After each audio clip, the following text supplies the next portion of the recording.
नंदराय जी की समाप्ति। चाणक्य के सामने अब एक ही लक्ष्य बाकी था, मगध का उद्धार। और वह पिछले कई वर्षों से निरंतर इसी मार्ग पर बढ़ता हुआ यहाँ तक आ गया। पीछे मुड़कर नहीं देखा। कितने ही पड़ाव आए, मादक गंधों वाले पुष्प गुच्छ उसे भेंट हुए, लेकिन उसके सामने तो कांटों भरा लक्ष्य था। फूलों की गंध में वह स्वयं को कैसे उलझा सकता था। सुहासिनी ऐसी ही एक गंध थी। कितनी दूर चली गई सुहासिनी, जबकि सुहासिनी उससे दूर नहीं थी। उसने भी तय की थी यात्रा, एक लंबी यात्रा।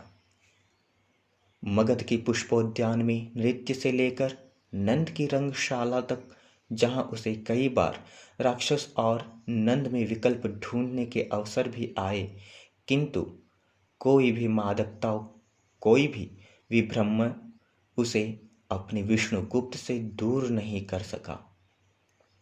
अभी भी चाणक्य मगध के बारे में ही विचारमग्न थे। उनकी दृष्टि में केवल नंद है, मगध का राज सिंहासन है। पिता चणी, महामात्य शक्टार और सेनापति मौर्य के प्रति किया गया अत्याचार है और अधिकारों के लिए रियायती, लेकिन आतंक में मौन जनता की कातर आंखों का सन्नाटा है। इसके बीच में कभी कभी चाणक्य को सुहासिनी का चेहरा भी झलक उठता है, लेकिन वह उसका लक्ष्य नहीं है और अब तो उपलक्ष्य भी नहीं। चंद्रगुप्त बिना आहट किए आचार्य के पास आकर बैठ जाता है और मंत्रमुग्ध सा देखता रहता है आचार्य के चेहरे की बदलती भंगिमा को। अरे सम्राट तुम! चंद्रगुप्त चरण छूते हुए क्षमा याचना की मुद्रा में आचार्य से कहता है, आचार्य, क्या मुझसे कोई भूल हो गई? क्यों? तुमने यह कैसे जाना? एक ही रात में संबोधन चंद्रगुप्त से सम्राट की ऊंचाई तक चढ़ गया। एक पिता के सम्मुख पुत्र इतना बढ़ गया कि पिता अपने पुत्र को ही पुत्र संबोधित नहीं कर पा रहे हैं। हल्के से मुस्कुराते हुए चाणक्य ने कहा, ऐसा नहीं है वत्स, मैं तो कल के लिए अपने आप को तैयार कर रहा था, क्योंकि तुम आर्यावर्त के सम्राट होने जा रहे हो और नीति यह कहती है कि सम्राट पहले सम्राट होता है, बाद में शिष्य, पुत्र अथवा पति। मैं तो भूल ही गया आचार्य, पर्वतेश्वर भी आए हैं। अरे भाई, तो उनको बुलावो। और शायद पर्वतेश्वर के कानों तक यह आवाज पहुंच गई थी। वह स्वयं ही आचार्य के सम्मुख आ गए। आइए पर्वतेश्वर, मैं आपके सम्मुख सेवा के लिए प्रस्तुत हूं आचार्य चाणक्य। तो तुम्हें अपनी प्रतिज्ञा याद है? जो व्यक्ति अपनी शत्रुता को याद रख सकता है, वह अपनी प्रतिज्ञा भी नहीं भूलता आचार्य। तो फिर तुम्हें मेरे साथ चलना होगा। सिंहरण मालव गणराज्य का एक नागरिक है। मुझ में जितनी शक्ति है उतना प्रयत्न मैं कर सकता हूं। मालव कृतघ्न नहीं होते आचार्य। अचानक सिंहरण ने आचार्य के सम्मुख आते हुए अपनी बात पूरी की। मेरे प्राण भी चंद्रगुप्त के लिए, मगध के लिए अर्पित हैं। सिंहरण, मैं भी तुमसे पीछे नहीं हूं। अपने अहंकार की चपेट में आकर सम्राट सिकंदर से युद्ध में तिरस्कृत होकर जो दंश मैंने झेला है, अब मैं उससे उबर गया हूं। मुझे तुम्हारा विश्वास है पुरु। आचार्य चाणक्य ने कहा, इस शरीर में या धन में मेरी कोई आसक्ति या आस्था नहीं रह गई। मेरा सारा कोष आपकी सेवा में उपस्थित है। मैं भी आपसे अनुग्रहित हुआ आर्य पर्वतेश्वर। चंद्रगुप्त ने कहा, मित्रता को कृतज्ञता का भाव देकर मैं छोटा नहीं करना चाहता। चंद्रगुप्त आपका सदैव साथी रहेगा। लेकिन वत्स चंद्रगुप्त, अभी जो मगध से समाचार मिला है वह बड़ा भयानक है। आप क्या कह रहे हैं? और फिर भी मुझे मगध जाने से अभी आप रोक रहे हैं? यह प्रश्न समय पर करना वत्स। पहले इस पत्र को पढ़ो। पत्र पढ़कर चंद्रगुप्त के सामने सारा दृश्य स्पष्ट हो जाता है। इसका अभिप्राय यह हुआ कि फिलिप का मन अभी शांत नहीं हुआ। वह युद्ध करना चाहता है। ठीक है, आप निश्चिंत रहे आचार्य। आपका यह शिष्य आपके आदेश का पालन करने के लिए और फिलिप को उसकी वास्तविक स्थिति समझाने के लिए अभी मगध नहीं जाएगा, क्योंकि उत्तरापथ के आकाश से दासता की संभावना के काले बादल अभी फिलिप के रूप में शेष हैं। और चाणक्य मुस्कुराते हुए कहते हैं, और तुम उसके लिए उपयुक्त सूर्य के समान समर्थ हो। और सुनो पूर्व, यवनों से तुम्हारा संघर्ष फिर हो यह मैं नहीं चाहता, क्योंकि यहाँ रहने से संदेह तुम पर ही होगा। इसलिए तुम मगध चलो और वत्स सिंहरण, तुम्हें ही यह यवन विद्रोह शांत करना होगा। मगध में नंद की रंगशाला का अब भी वही रूप था। उत्तरापथ में युद्ध की विभीषिका का जो रक्त रंजित दृश्य सिकंदर के आक्रमण से उपस्थित हो गया था, मगध में उसका लेश मात्र भी प्रभाव दिखाई नहीं पड़ रहा था।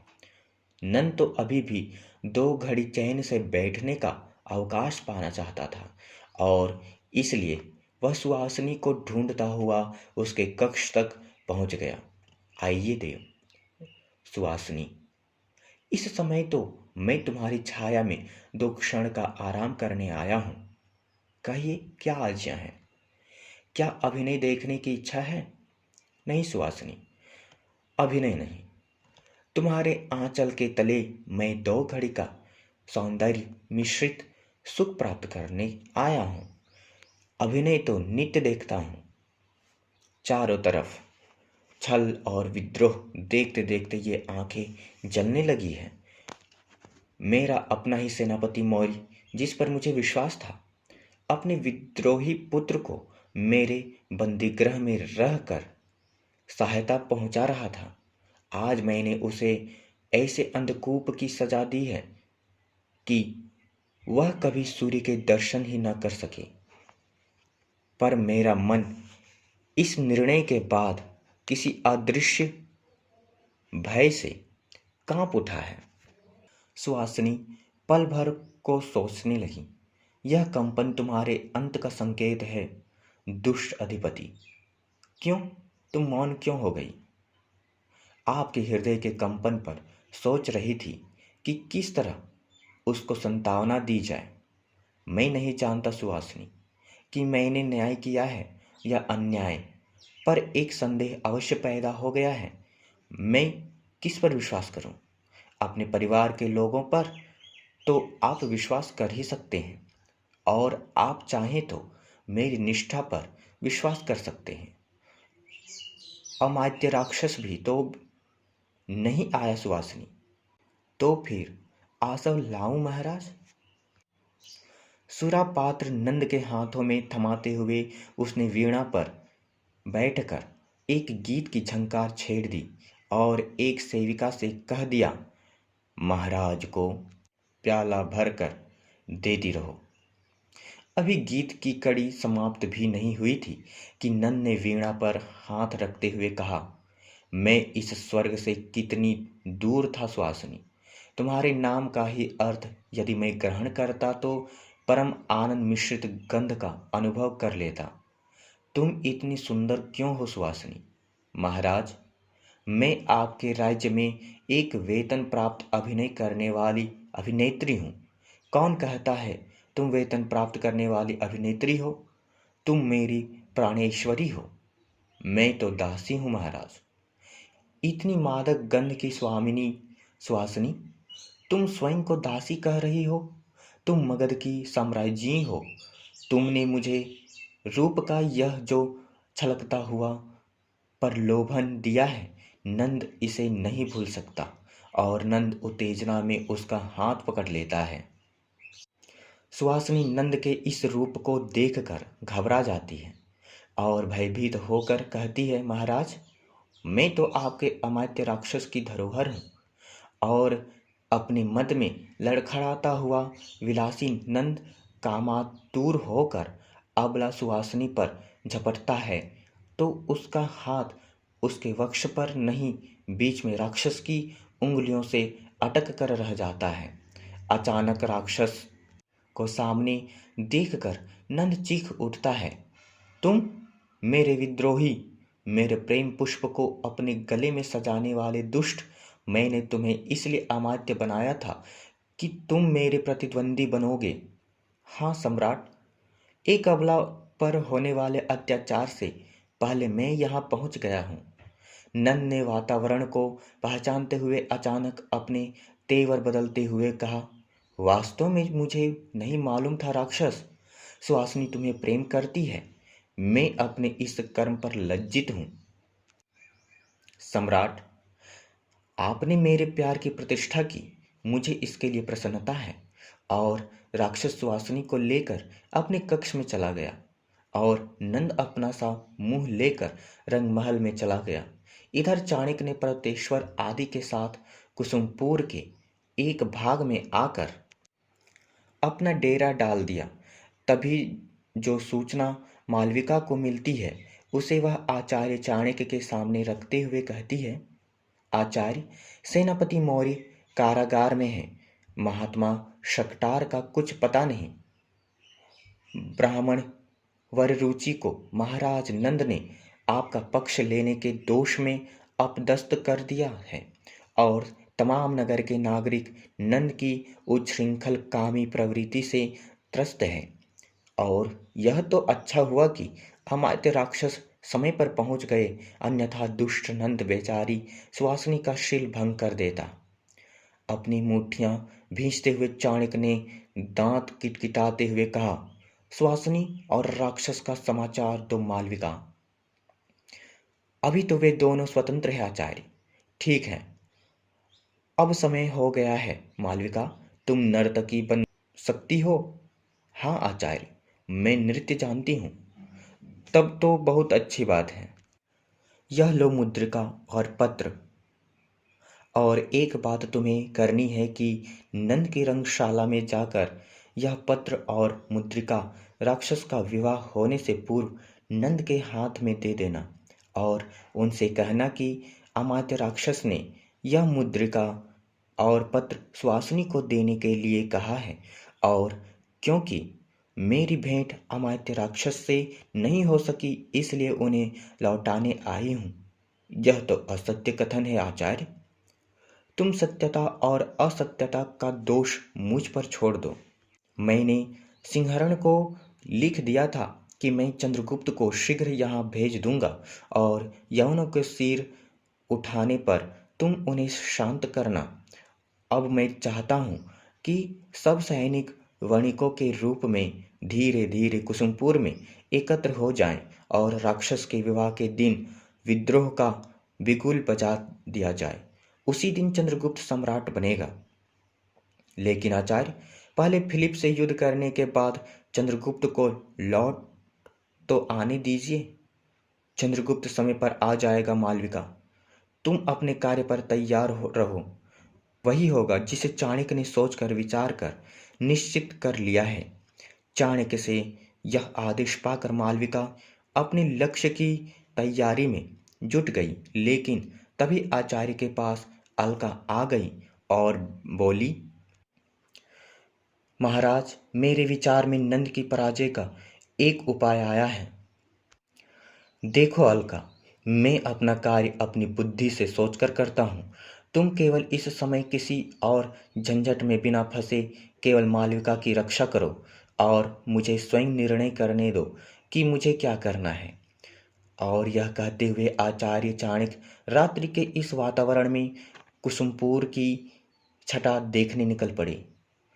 वही वटवृक्ष, वही उजड़ी हुई झोपड़ियां और उनके बीच जगमगाते प्रकाश में अपनी ऊंचाई का अभिमान दर्शाती हाल ही में विकसित बड़ी बड़ी अट्टालिकाएं।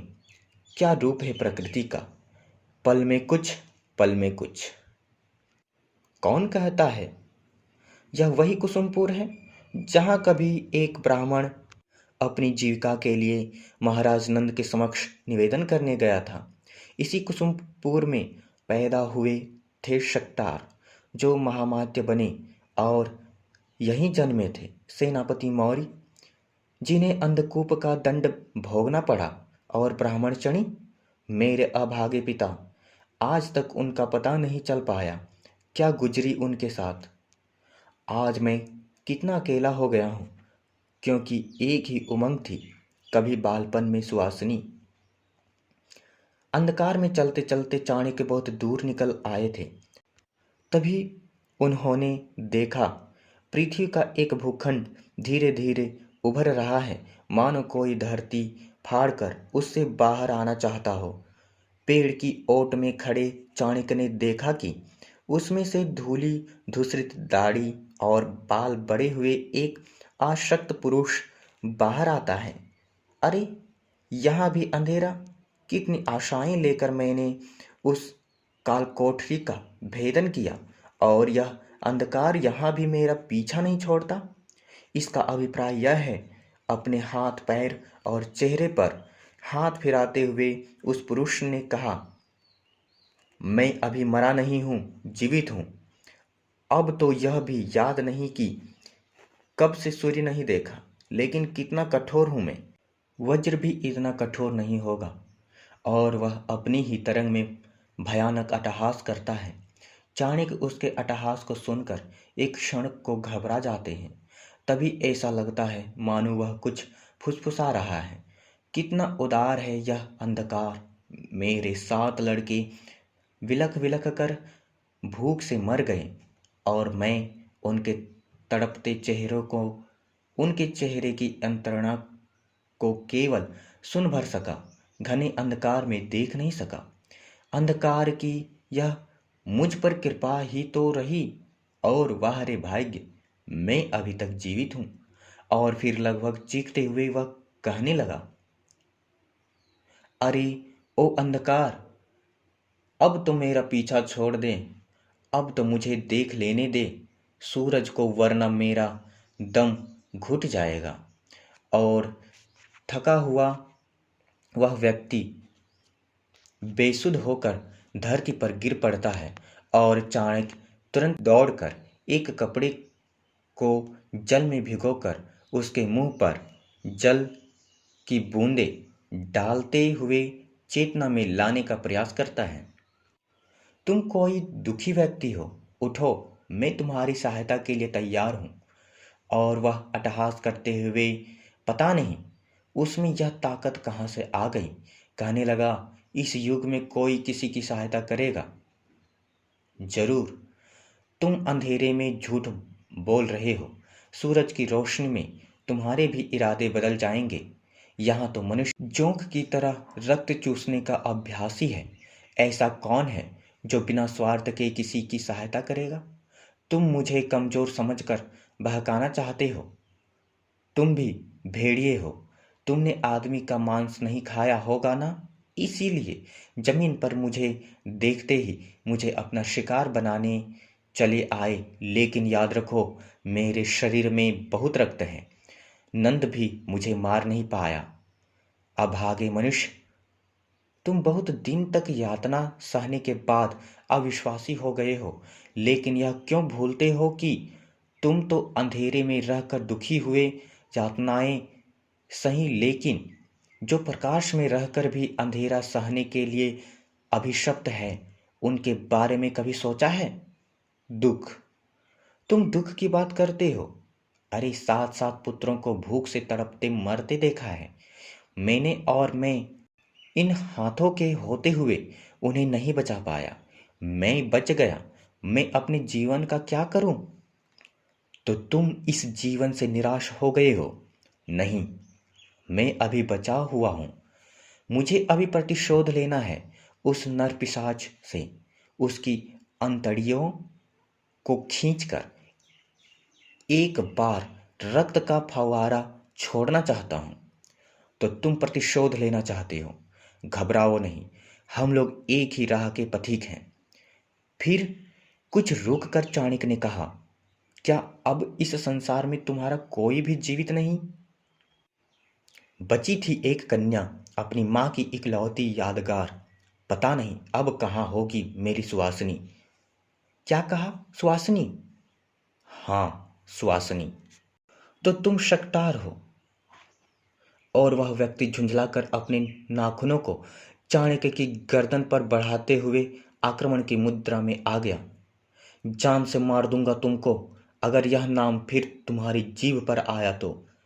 पहले मुझे नंद से अपना प्रतिशोध ले लेने दो, फिर चाहे सारे मगध में ढिंढोरा पीट देना। किसी तरह चाणक्य ने अपने आप को शक्तार की जकड़ से छुड़ाते हुए कहा, वह अब नंद की रंगशाला में है और मुझे पहचानते हो? अंधेरे में भी शक्तार आंखें गड़ाकर देखने का प्रयास करता है, लेकिन आंखों में पड़े जाले के कारण पहचान नहीं पाता है। तुम्हारा पड़ोसी ब्राह्मण चणी का पुत्र विष्णुगुप्त, जिसकी ब्रह्मवृत्ति तुम्हारा साथी होने के कारण छीन ली गई और उसने तुम्हारा पक्ष लेकर नंद को नगर भर में विरोध के रूप में चुनौती दी, तो उसे भी राज निकाला दे दिया गया। मैं उसी चणी का पुत्र चाणक्य हूँ। राज्यसभा में जिसकी शिखा पकड़कर खींची गई, जिसे बंदी बनाने के लिए नंद ने पूरा प्रयास किया, लेकिन मैं भाग्य से बच गया। मेरा विश्वास करोगे? शक्तार तो पहले ही हार चुका था, लेकिन चाणक्य को सम्मुख पाकर उसे लगा मानो एक बार फिर कोई उसका आत्मीय उसे मिल गया। वह कहने लगा, करूँगा करूँगा, जैसा तुम कहोगे। मुझे केवल प्रतिशोध लेना है। तो सुनो, मेरी बात ध्यान से सुनो। मेरे साथ मेरी झोपड़ी में चलो और इस सुरंग का घास फूस से ढक दो।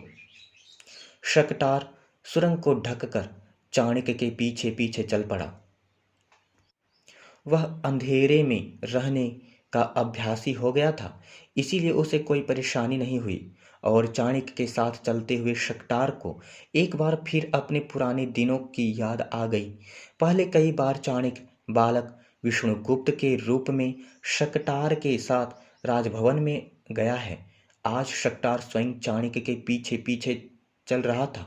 उसे लग रहा था शायद यह अंधकार जो मगध के भाग्याकाश पर छा रहा है छटेगा। शक्तार को नई सुबह की संभावनाएं खुलती दिखाई पड़ रही थी और नंद अपने सैन्य बल के होते हुए भी राजभवन में सुरक्षा के कड़े पहरे के बावजूद अपने चारों ओर भय का शिकंजा कसता हुआ अनुभव कर रहा था।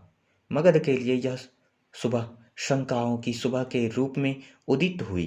नंद इस समय चिंता और व्यग्रता में राक्षस की प्रतीक्षा कर रहे थे।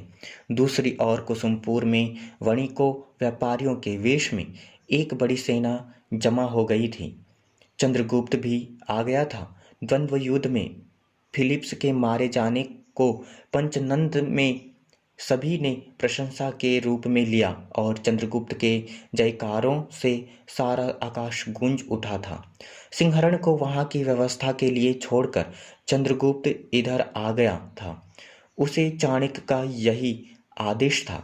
धीरे धीरे नागरिकों में विद्रोह जागने लगा। स्वयं महामात्य शक्तार और सेनापति मौर्य को अपने सम्मुख जीवित पाकर नगरवासियों के मन में नंद के प्रति घृणा पैदा होने लगी। सभी एक स्वर से न्याय मांगने के लिए नंद की राज्यसभा में दो टूक फैसला करने के उद्देश्य से जमा होने लगे। कितना हृदय विदारक दृश्य था जब चुने हुए अश्वरोहियों को लेकर नंद के अंधकूप कारागृह से जाकर चाणक्य के गुप्त दूतों ने गुफा का द्वार खोला। मालविका, वररुचि, सेनापति मौर्य और पीछे पीछे चंद्रगुप्त की मां, सभी लोगों ने, विशेषकर सेनापति मौर्य ने लंबे अंधकार के बाद प्रकाश के दर्शन किए और खुली हवा में सांस ली। चंद्रगुप्त को संबोधित करते हुए चाणक्य ने कहा, अपने पिता के चरण छुओ वत्स। पिता के आंसू पोंछते हुए चंद्रगुप्त ने कहा, एक एक पीड़ा और निष्ठुरता का प्रतिकार होगा, आप निश्चिंत रहें। आवेश और कर्तव्य में अंतर है वत्स। सफलता का एक क्षण होता है। देखो, इस इधर नागरिक लोग राजभवन में जमा हो रहे हैं। यही अवसर है तुम लोगों के भीतर जाने का और नागरिकों के साथ मगध का उद्धार करने का। नागरिकों में आज चर्चा का यही विषय था। अपने निष्ठावान मंत्रियों और सेनापति को अकारण बंदी बनाकर जो अहंकारी राजा राज्य करता है, उसे सिंहासन पर बैठने का कोई अधिकार नहीं। सभी नागरिक एक स्वर में कहने लगते हैं, अब न्याय का ढोंग नहीं, न्याय होगा।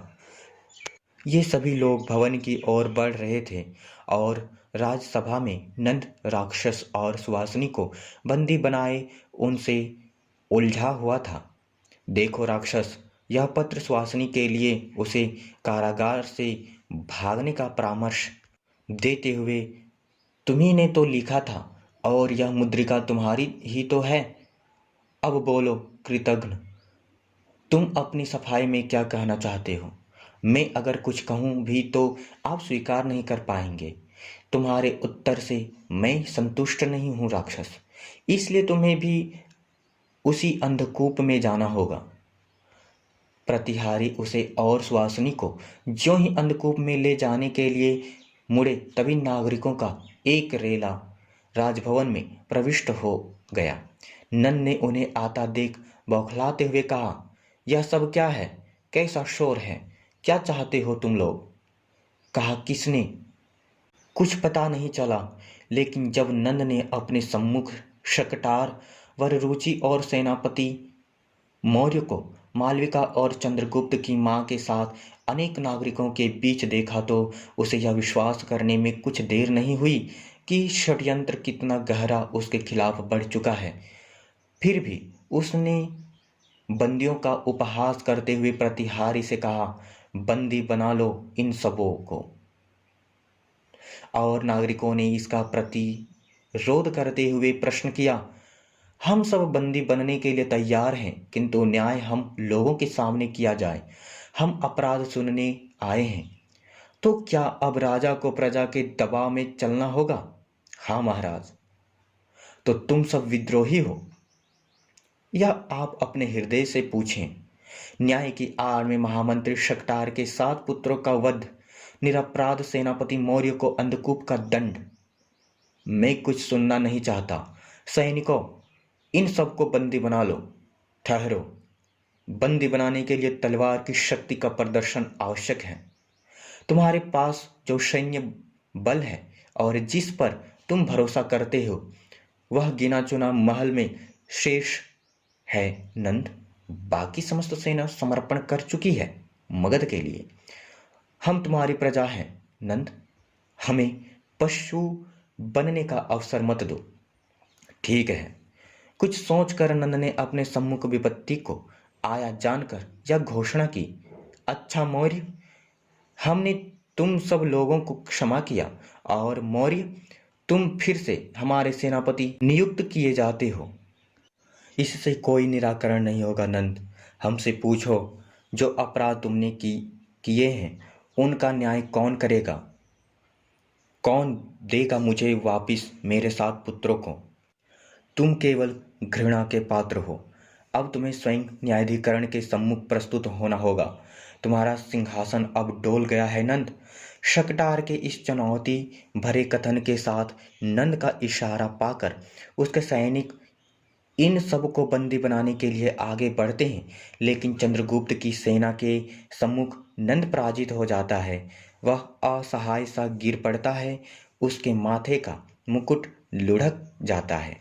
चाणक्य गिरते हुए नंद के मुकुट को उठाते हुए विजेता की मुद्रा में आगे बढ़कर नंद को उसके बाल पकड़कर सिर के बल उठाते हुए खड़ा करके भारी नागरिकों की भीड़ में कहते हैं, मेरे हाथ में यह जो मगध का मुकुट है, इसका उत्तराधिकारी तो मैं नियुक्त करूंगा ही, लेकिन तुम्हारे ऊपर जो अभियोग है, तुमने महापद्म की हत्या की, शकटार को बंदी बनाया और उसके 7 पुत्रों को भूख से तड़पा कर मार डाला, उसकी पुत्री को अपनी वासना का शिकार बनाने के लिए प्रयत्नशील रहे, सेनापति मौर्य की हत्या करने का प्रयास करते हुए उसकी स्त्री और वररुचि को तुमने अकारण अपने अहम में कारागार का दंड भोगने को बाध्य किया।